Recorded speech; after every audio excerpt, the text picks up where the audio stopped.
The best of the week on Relevant Radio. Joining us live from Idaho is longtime Morning Air contributor Kristin Hawkins, the president of Students for Life of America and Students for Life Action, to talk about what exactly is happening on these college campuses across our country. Good morning, Kristin. Thanks so much for joining us. It's great to be with you once again. Good morning. Thanks for having me. Kristin, recently we heard about some colleges that are handing out abortion pills like candy, as it was described. What exactly is happening on these college campuses these days? Sure. I mean, we just saw last week news hit that the University of Oregon has announced they'll be giving out mifepristol and mifepristone in the University Health Center starting in the fall. And this was in response to student interest, they said. We've seen a number of school systems in the past few years go this direction. This all started, John, in California with a bill we fought for a number of years when even the former pro-choice governor, Jerry Brown, had vetoed the bill. It was actually one of the first laws that Gavin Newsom signed when he became governor of California to allow chemical abortion pills on the college campuses. So now all of the University of California schools, all of the California State University schools, so UC Berkeley, Davis, UCLA, a lot of times you'll hear, Sacramento State, CSU, all of those schools now in their health centers dispense abortion pills. And the way it was framed in California was that they would receive a grant for 4 years. So this is going to be cost-free to the school for the first 4 years, with no information about who is going to pay for the cost. And really what the point we had made when I actually testified in front of the California State Assembly was who's going to pay the cost when things go bad. And really, and this is something that's very commonplace with these drugs, right? The EEPC data from last May confirmed that at least 1 out of 10 women, according to over 800,000 health insurance records, were ending up in the ER facing a severe complication of these pills. And so these schools are dispensing pills, but then flooding the local ER because they don't have 24-hour care. They don't have means to handle an incomplete abortion, which is what this is. In Illinois, beginning in 2025, we saw public schools, University of Illinois, Urbana-Champaign, Illinois State, Northern and Southern Illinois, they're dispensing the pills. In New York, the SUNY and CUNY systems, so CUNY City College, SUNY Buffalo, SUNY Albany, they are giving out these pills. Columbia is giving out these pills. So this is becoming more and more widespread on college campuses. They didn't stop with birth control pills in the Student Health Center. They didn't stop with putting Plan B, the emergency birth control pill, which can act as an abortifacient, in vending machines, which is, I've seen Plan B in vending machines in the Florida school systems. Now we're talking about actually giving out 100% abortion pills on college campuses. And this is exactly how the abortion industry has been transforming their entire industry. This is why we saw just last week Planned Parenthood come out and say they're now going to offer Botox services at Planned Parenthood because they need new ways to make money with the Trump administration cracking down on wrong sex hormones that they've been giving to gender-confused teens without parental consent, with the abortion industry moving towards medication, what they call medication or pill abortions, and now dispensing them on college campuses. Planned Parenthood's getting cut out here, and they're scrambling to find their next, big cash cow. Don't these universities and the administrations of these schools realize the danger that the abortion pills are for women? If 1 out of 10 are heading to emergency rooms. I know. It's unbelievable. And when I testified there, it was before COVID, so it was probably 2018 in Sacramento against California's bill, because California's bill was the first bill in the nation to do this. This is our very point. In California, sadly, there's an abortion facility located within within 5 miles of every college campus.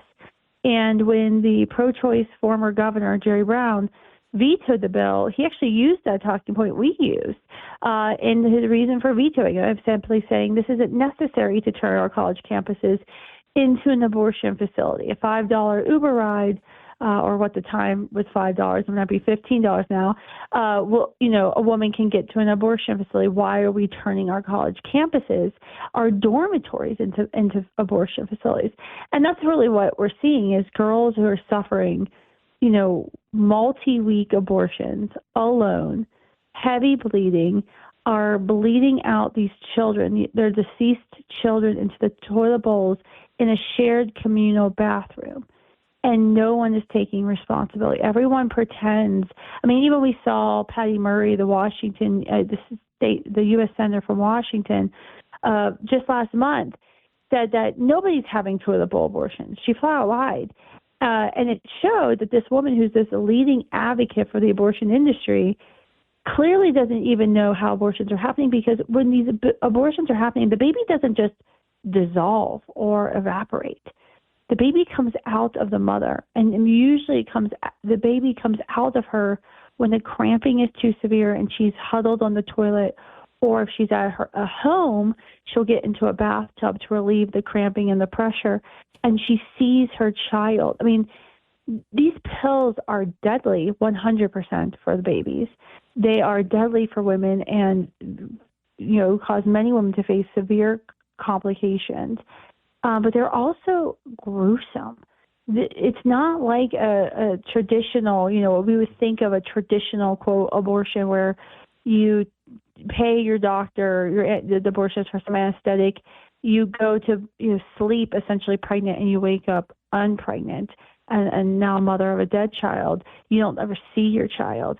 This abortion, you see your child. And so what we're seeing on campuses, the harm, I mean, TikTok and social media is filled with stories of girls who some of them will even say that they're still pro-choice, but will be on these apps warning other women not to go through with this type of abortion, not to have this type of abortion, because it's so painful. It lasts so long. And then you see your dead child. And no one's even discussing it. In light of the fact that now maybe 2/3 of abortions or even more are done via the pill, and for all the good work through the years sidewalk counselors have done outside abortion facilities, but now that last line of defense might often end up being the college roommate of someone who's unexpectedly pregnant. And are there some, training seminars or things to equip a pro-life roommate to be able to have that important conversation? Absolutely. What we saw, a local ministry in El Paso, Texas, developed this after your chemical abortion care kit for women. And what we've seen it do in Heritage House, I think it's hh76.com, they sell materials and pro-life signs and bumper stickers, something like that. They're now selling these kits for sidewalk counselors, because one of the things that we've started telling our students to do on the college campuses is to have these kits. Sidewalk counselors, we're encouraging sidewalk counselors to have these kits. So when you're on the street, if she is going into a brick and mortar, or on our campuses, if she's considering taking an abortion pill, we want to show her this care kit before she has the abortion. Here are the things you are going to have to personally look out for your own health. These are symptoms of bleeding too much, right? These are symptoms of sepsis, of an infection, hemorrhaging. So we give her, it's a toolkit of, here are the things you are going to have to look out for yourself. By the way, here's a strainer. Here is a catch kit for how to catch your baby so you're not, disposing of your child in the toilet and in flushing, which sadly we've seen now stories of people saying, like, landlords have had to come into apartment complexes and unclog pipes because there's babies, dead children lodged in these pipes. And so we want to present this care kit on the front end to her to say, if you go through with this, these are the things you are going to need to look out for. These are the things you're going to have to be faced with. You are going to see your baby, because none of this is being explained to her. I mean, in fact, I can go online right now in one of the most pro-life states in the country, in Idaho, and in less than 60 seconds, I could order chemical abortion pills. I don't have to prove that I'm pregnant. I don't have to prove that I'm a woman. I don't have to prove that I'm not a sex trafficker or a rapist. anyone can go on and get these pills. And when our undercover studies have done this, we did this in December. We released several undercover videos of minors ordering these pills. You don't get any information, John. These pills come to your house with zero information. We had a young boy, Thomas, our Students for Life state captain in West Virginia, testified from the State House with a piece of legislation we're trying to pass right now to stop this illegal shipping. Thomas showed these legislators, they were aghast, that he ordered the pills as a minor male, non-pregnant, and he got 30 pills and zero pieces of information. Unbelievable. There was nothing about how many pills to take. I mean, if a girl would have taken those 30 pills, she would have killed herself. How in God's green earth is the Trump administration not recognizing the dangers of these abortion pills? Yeah, I mean, we are very disappointed to see the Trump DOJ. So Pam Bondi's DOJ is now siding with the abortion lobby and trying to put stays or dismissals on states. So pro-life states, Texas, Missouri, Louisiana, Florida have all filed lawsuits against the FDA for what is happening, this wild, wild west, because their state laws are being violated. You can live in a pro-life state, but that doesn't mean abortion's not happening because of the way the Biden administration in December of 2021 deregulated all chemical abortion pills using the COVID pandemic as an excuse. These pills are flowing to every state in the country. Anyone can order them. The DOJ is not enforcing a law that we've had on the books for over 100 years in our country called the Comstock Act. This law is a ban on shipping abortion-related materials. It would take a stroke of the pen today for the DOJ, the Trump DOJ, to say we are going to now start enforcing the Comstock Act, which would put most of these vendors out of business overnight. What's their rationale? Why are they not enforcing it? During the administration, during the election, the administration came out, President Trump, President Vance did not say they would do anything to limit chemical abortion pills. I truly do believe they do not know how widespread this is. They do not know how depraved this is. This is a sex abuser's best friend. But they were very clear, and President Trump was very clear in the election that he believed abortion to be a state issue. And I understand his point. I disagree with him. Everyone in the pro-life movement disagrees because your human rights do not begin and end at state lines.